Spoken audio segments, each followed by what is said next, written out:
Physiology. The prostate is the sexual heart. It has nothing to do with urination and is quite passive during this act. Footnote: for the various aspects of this disputed question, consult, besides the authors already quoted, Rougfish and Finger. But toward the sexual function, it acts as a muscle, a sensory organ, and a gland. As a muscle, it acts to open the ejaculatory ducts, thus permitting the escape of the semen into the prostatic urethra, to express its own secretion into the prostatic urethra, and probably to expel it into the anterior urethra.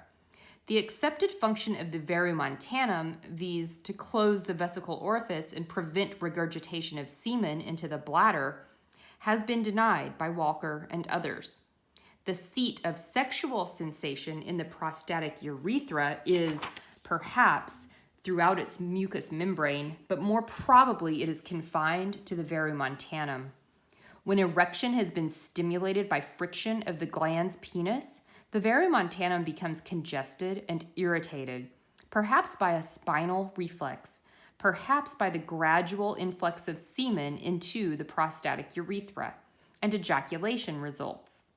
The glandular function of the prostate is no less interesting.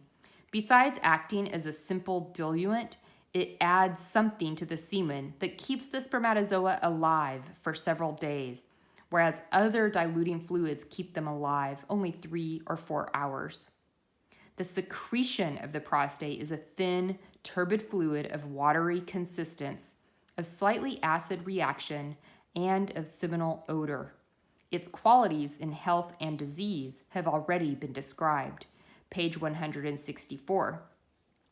There is probably an internal prostatic secretion that stimulates spermatogenesis.